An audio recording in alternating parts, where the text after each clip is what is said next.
Assalamualaikum warahmatullahi wabarakatuh. Selamat siang semuanya. Salam sejahtera untuk kita semua ya. Semoga pada siang hari ini kalian dalam keadaan sehat walafiat. Baik, perkenalkan nama saya Rina Mardiana, biasa dipanggil Bu Rina ya. Di sini saya mengajar atau mengampu mata kuliah asuhan neonatus, bayi, balita dan anak prasekolah. Untuk kali ini saya sebelum perkuliahan ini berlangsung, saya akan menjelaskan rencana pembelajaran semester untuk asuhan neonatus, bayi, balita dan anak prasekolah. Nah, jadi untuk beban kredit asuhan neonatus, bayi dan balita anak prasekolah ini ada 5 SKS ya yang nantinya kalian dalam pembelajarannya. Nah, adapun deskripsi mata kuliah ini adalah memberikan kemampuan kepada peserta didik untuk memberikan asuhan pada neonatus, bayi, balita dan anak prasekolah yang didasari oleh pengetahuan, sikap, keterampilan. Adapun capaian pembelajaran ini ya, harapannya adalah mahasiswa memahami adaptasi fisiologi bayi baru lahir. Yang kedua, memahami konsep tumbuh kembang bayi, balita dan anak prasekolah. Yang ketiga, mengidentifikasi kebutuhan dasar neonatus, bayi, balita dan anak prasekolah. Yang keempat, memahami konsep dasar asuhan neonatus, bayi, balita dan anak prasekolah. Yang kelima, memahami penyuluhan dan komplikasi neonatus, bayi, balita dan anak prasekolah. Yang selanjutnya, memberikan asuhan pada neonatus, bayi, balita dan anak prasekolah, melakukan pendokumentasian asuhan bayi, balita dan anak prasekolah. Nah, capaian pembelajaran khusus di sini, mahasiswa mampu menjabarkan adaptasi fisiologi neonatus dengan benar. Ya, yang pertama, yang kedua, mahasiswa mampu menjabarkan konsep tumbuh kembang bayi, balita dan anak prasekolah. Yang ketiga, mahasiswa mampu mengidentifikasi kebutuhan dasar neonatus, bayi, balita dan anak prasekolah. Yang kelima, mahasiswa mampu menjabarkan penyulit dan komplikasi neonatus, bayi, balita dan anak prasekolah ya dengan benar ya tentunya ya. Jadi harapannya capaian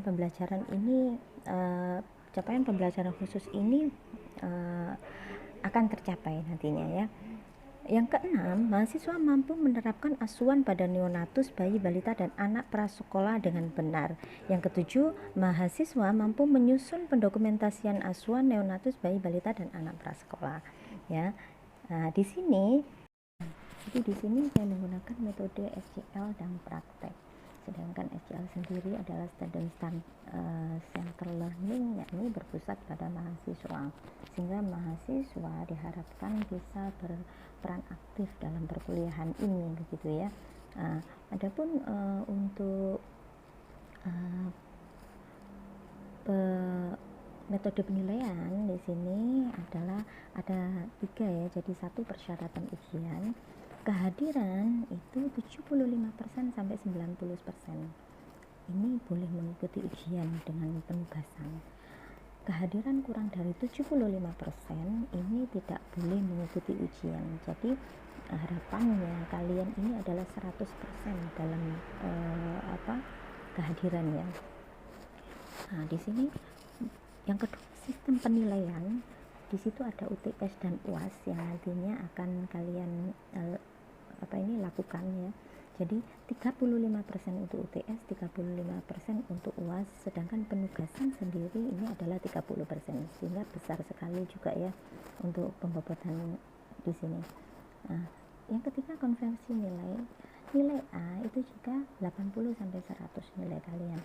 B jika nilai kalian 70 sampai 79, nilai C 60 sampai 69, nilai D 40 sampai 59, nilai E adalah kurang dari 40. Jadi harapannya kalian bisa mendapatkan nilai setidaknya minimal adalah B, harapannya begitu ya. Jika kurang dari itu maka kalian juga akan berat nantinya, karena beban di sini adalah 5 SKS gitu ya. Nah, dari sini mungkin ada yang ditanyakan, mau silakan ya. Jadi nanti boleh chat, boleh kalian bertanya.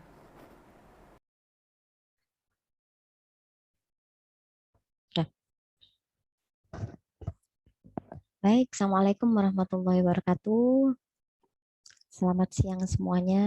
Salam sejahtera untuk kita semua ya. Baik, untuk pertemuan kali ini kita akan membahas tentang bayi baru lahir. Jadi menyusun kajian teori bayi baru lahir ya. Oke, slide selanjutnya Mbak Maulina. Ya. Di sini pengertian bayi baru lahir. Neonatal adalah jabang bayi baru lahir hingga berumur 4 minggu. Jadi neonatus ini adalah fase awal ketika seorang manusia lahir ke bumi. Ya, neonatus adalah organisme pada periode adaptasi kehidupan intrauterin ke kehidupan ekstrauterin. Pertumbuhan dan perkembangan normal masa neonatal adalah 28 hari. Ini dalam Endang 2015 ya. Slide selanjutnya.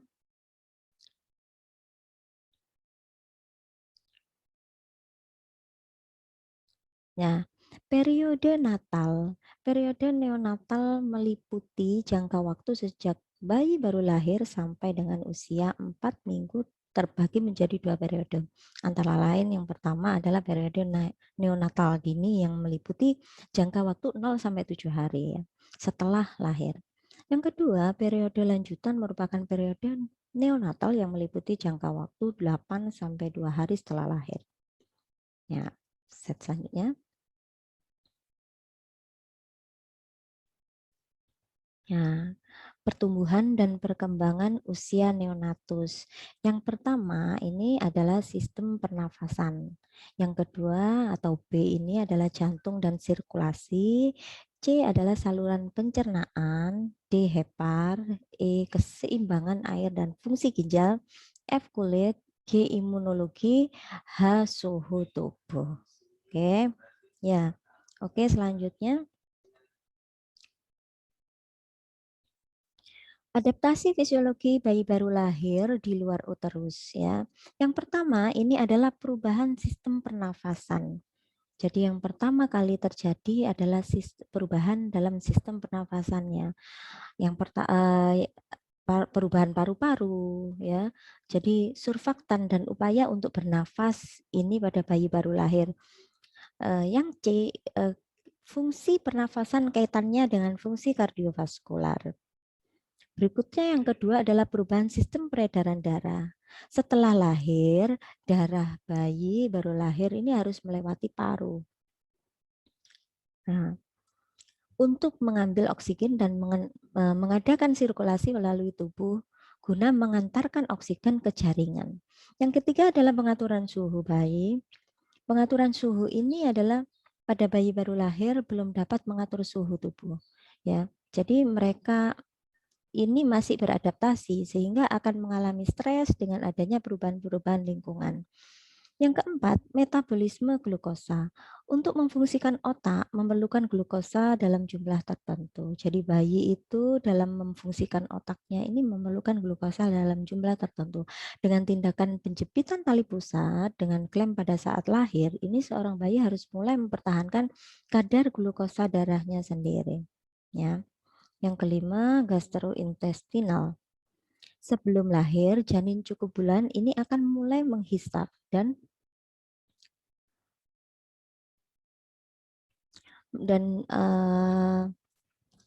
selanjutnya ya,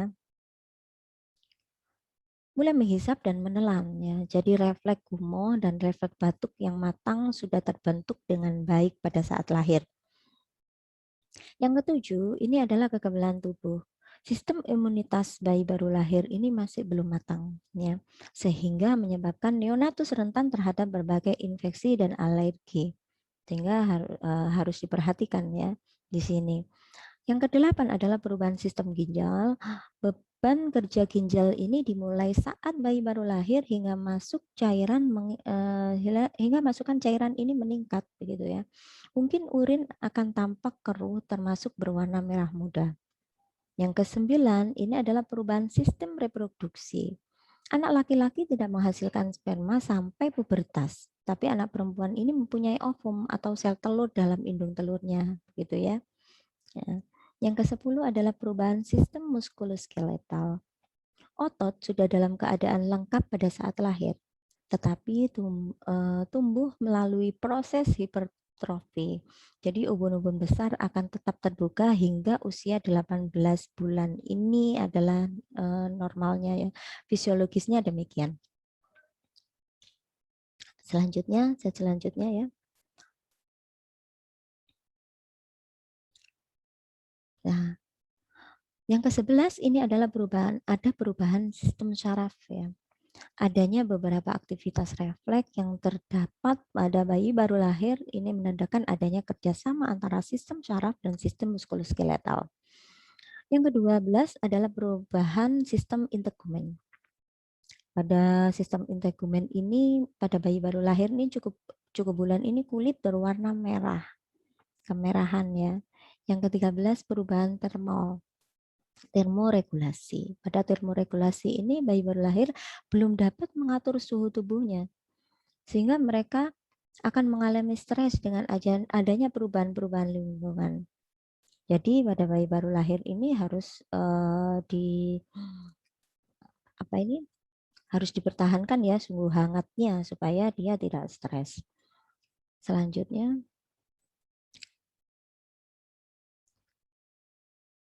nah pada kunjungan neonatal ya. Jadi ini pengertian kunjungan neonatal. Kunjungan neonatal ini adalah kontak neonatus dengan tenaga kesehatan. Ya, minimal 2 kali. Kunjungan pertama kali pada hari pertama dengan hari ke-7 ya. Jadi dihitung sejak 6 jam setelah proses persalinan. Kunjungan kedua kali ini pada hari ke-8 sampai hari ke-28 sampai hari ke-28 neonatus ya, usia neonatus itu. Pertolongan persalinan oleh tenaga kesehatan bukan merupakan kunjungan neonatus ya. Sehingga neonatus pada kunjungan itu adalah setelah persalinan, setelah 6 jam hitungannya sampai dengan 6 jam setelah lahir. Jadi yang kedua ini pada hari ke-8 ya, sampai hari ke-28. Ini kunjungan neonatus. Selanjutnya adalah tujuannya. Tujuan kunjungan neonatus di sini adalah bertujuan untuk meningkatkan akses neonatus terhadap layanan kesehatan dasar ya. Jadi sehingga kita bisa mengetahui sedini mungkin bila terdapat kelainan pada bayi atau bayi itu mengalami masalah-masalah ya. Jadi ini bisa dideteksi secara dini. Kita bisa tahu apa keluhannya dan masalah-masalah apa yang terjadi. Baik, selanjutnya tentang kategori kunjungan neonatal. Nah, ini untuk kunjungan neonatal yang pertama ini disebut dengan KN1 ya. Jadi kunjungan neonatus yang pertama ini adalah KN1. KN1 ini apa? Ya, KN1 ini adalah kunjungan neonatal yang pertama kali yaitu pada hari pertama sampai hari ke-7 ya. Sejak 6 jam setelah lahir, ini hitungannya. Yang kedua, kunjungan neonatal yang kedua ini disebut dengan KN2. Kunjungan neonatal yang kedua ini adalah kunjungan neonatal yang kedua kali yaitu pada hari ke-8 sampai hari ke-28. Adapun cakupan dari kunjungan neonatal di sini adalah cakupan neonatus atau neonatal yang mendapatkan pelayanan sesuai dengan standar sedikitnya 3 kali, yaitu 1 kali pada 6 sampai 48 jam, 1 kali pada hari ke-3 sampai ke-7, ke-7 hari, dan 1 kali pada hari ke-8 sampai dengan 28 hari setelah lahir. Ya, jadi di suatu wilayah kerja pada kurun waktu yang tertentu. Ini idealnya. Jadi standarnya untuk kunjungan neonatal itu adalah sedikitnya ada 3 kali tadi ya. Berikutnya ada data subjektif ya. Data yang didapat, data subjektif itu apa ya? Jadi data subjektif itu adalah data yang didapatkan dari pasien atau keluarga pasien. Suatu pendapat ya terhadap suatu situasi dan kejadian. Jadi informasi tersebut tidak dapat ditentukan oleh tim kesehatan secara independen, tetapi melalui suatu interaksi atau komunikasi. Ini menurut Nur Salam 2008. Pengkajian data subjektif bayi baru lahir ini meliputi apa saja ya? Yang pertama ini adalah biodata bayi, ibu dan ayah. Yang kedua adalah keluhan utama. Yang ketiga ada riwayat kesehatan ibu ya. Jadi bedanya di sini. Ini adalah kita mengkaji bayi baru lahir ya. Jadi yang pertama biodata bayi, ibu dan ayah ini sangat penting. Tetap kita kaji. Yang kedua, keluhan utamanya apa? Ya, jadi kita tanyakan kepada pasien, tanyakan kepada orang tuanya ya, jadi ibu atau yang membawa itu siapa, keluhannya apa ya pada bayi itu. Yang ketiga ada riwayat kesehatan ibu. Ya, riwayat kesehatan ibu ada penyakit apa pada saat kehamilan ya. Mulai dari saat kehamilan mungkin dia menderita hepatitis ya atau asma dan lain sebagainya atau riwayat alergi yang pernah diderita oleh pernah diderita sehingga bayi kemungkinan bisa mengalaminya begitu ya karena faktor diantaranya adalah faktor genetik. Yang keempat adalah riwayat perkawinan pada ibu. Ini anak keberapa dari perkawinan yang keberapa ini juga perlu ditanyakan untuk kesejahteraan bayinya ya. Yang kelima adalah riwayat kehamilan dan persalinan. Pada riwayat kehamilan dan persalinan ini juga perlu ditanyakan pada bayi baru lahir ya.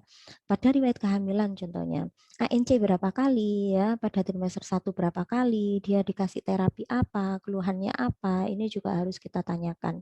Pada proses persalinannya juga demikian. Pada jam berapa lama proses persalinan itu, ya, primi atau multi, ada benyulit atau tidak pada saat proses persalinan sehingga kita melihatnya itu runtut dari mulai kehamilan dan persalinan ini ada riwayat apa pada bayinya ini kita bisa ketahui di sini ya. Yang keenam adalah pola kebiasaan sehari-hari ya. Pola kebiasaan sehari-hari ini yaitu nutrisi ya. Apa yang di apa yang sudah diberikan.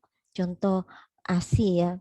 Pada bayi itu kan nutrisinya ASI. Pemberian ASI dilakukan inisiasi menyusui dini enggak pada saat bayi baru lahir ataukah dia mengalami asfiksi sehingga dia tidak mendapatkan inisiasi menyusui dini tadi begitu ya. Jadi langsung proses pada penata laksanaan asfiksi begitu ya. Sehingga kita tanyakan pola nutrisinya bagaimana. Dia sudah terisi ASI atau ASI-nya diberikannya itu sesuai atau tidak ya dengan intake-nya. Nah, selanjutnya eliminasi ya. Pada eliminasi ini kita melihat bagaimana dia sudah BAB atau belum. Dia pada waktu kita kaji itu sudah BAK berapa kali ya. Itu kita kaji. Pola aktivitasnya bagaimana?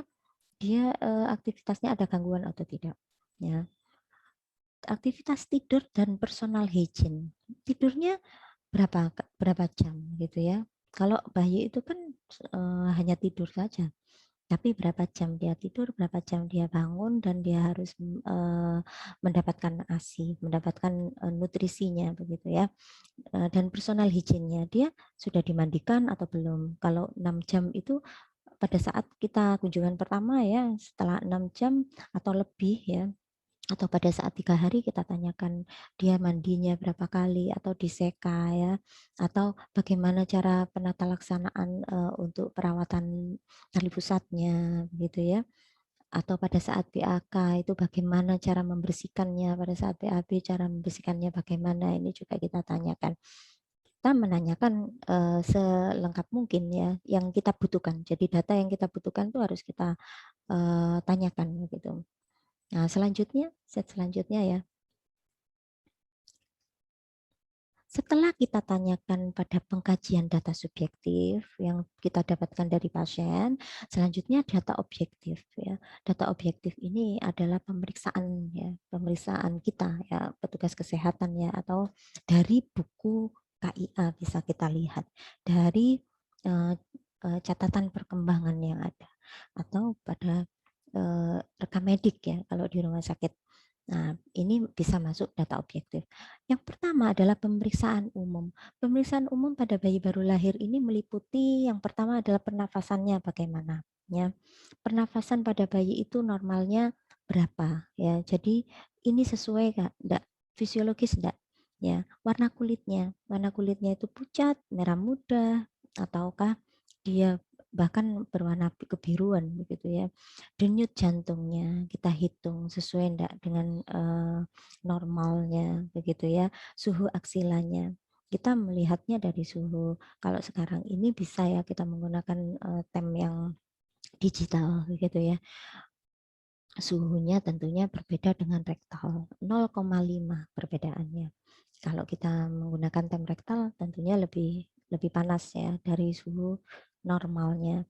Yang berikutnya adalah postur dan gerakannya, bagaimana dia aktif atau tidak. Untuk refleksnya bagaimana ya. Selanjutnya tali pusat. Tali pusatnya ada perdarahan atau tidak, tali pusatnya ada infeksi atau tidak, sudah kering atau tidak ya, terbungkus dengan benar atau perawatannya bagaimana ya. Apakah sesuai dengan prosedur perawatan tali pusat saat ini ya. Yang selanjutnya adalah berat badan. Kita timbang berat badan bayi itu ya. Jika bayi baru lahir ya kita timbang pada saat ketiga hari setiap kunjungan kita lakukan seperti ini ya. Kita selalu tanyakan pada pemeriksaan umum itu selalu kita lihat apa perkembangannya pada bayi ini bagaimana. Yang kedua pemeriksaan fisik head to toe ya. Pemeriksaan fisik head to toe pada bayi ini meliputi yang pertama adalah kepala. Ya, kepala bayi ini kita lihat ada capsucus adenum atau tidak ya, tampak bersih atau tidak, tampak ada luka atau tidak. Pertama inspeksi, kita lakukan inspeksi. Selanjutnya auskultasi, inspeksi palpasi ya selanjutnya ya. Palpasi kita raba apakah ada benjolan abnormal, adakah capsucus adenum ya. Terus sefal hematom pada saat kita lihat ini harus sesuai begitu ya. Pada wajah juga begitu. Mukanya ada udem atau tidak ya, ada luka atau tidak. Pada mata selanjutnya. Mata kita lihat skleranya ikterus atau tidak ya. Normalnya kan putih porselen. Selanjutnya pada pada kornea kita lihat dengan pen light. Kalau dia mengecil pada saat terkena cahaya berarti normal. Jika pada saat terkena cahaya dia tidak berespon itu berarti membesar ya untuk pupil ya. Pada pupilnya itu kita lihat pada saat reaksi cahayanya bagaimana. Telinga, hidung, mulut, leher ya. Pada klavikula atau adakah fraktur klavikula ya atau normal di dadanya bagaimana simetris atau tidak ya. Terus retraksinya, pernapasannya kita hitung dengan stetoskop ya. Kita hitungnya detak jantung. Detak jantung, bukan nadi ya. Pada bayi ini kita hitung ke detak jantungnya. Jadi setelah kita hitung pernafasan, detak jantungnya berapa begitu. Terus abdomen. Di abdomen itu apa saja yang harus kita lihat pada bayi itu banyak sekali. Walaupun bayi itu kecil ya, tapi banyak sekali yang harus kita periksa pada abdomen tersebut. Ada tali pusat, bagaimana bentuk abdomennya, apakah normal ya, ataukah ada cekungan. Khawatirnya nanti terjadi kelainan-kelainan pada bayi baru lahir ini. Jadi benar-benar harus kita ketahui ada Hirschsprung kah, ada kelainan yang lain kah, ya. Genetalia juga demikian. Pada genetalia pada saat bayi baru lahir itu bagaimana? Ini tergantung kapan kita melakukan pemeriksaan tersebut ya. Jadi spesifik pada pemeriksaan saat itu.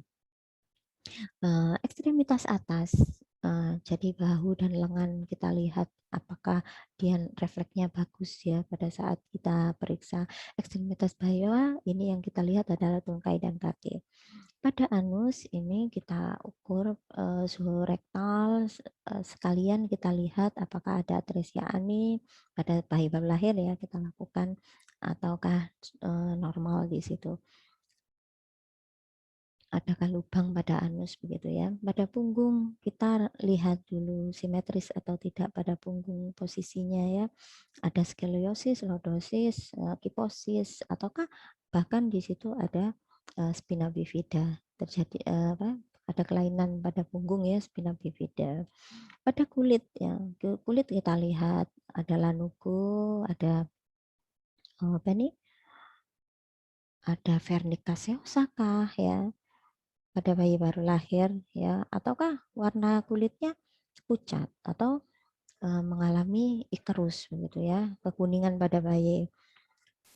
Ini juga perlu diperhatikan refleks-refleks ya. Jadi refleks menghisap, refleks apa ini mencari refleks ada banyak sekali ya yang kemarin sudah dijelaskan. Jadi nanti tolong dilihat kembali supaya kita bisa mengetahui refleks-refleks apa saja yang harus kita periksa di sini.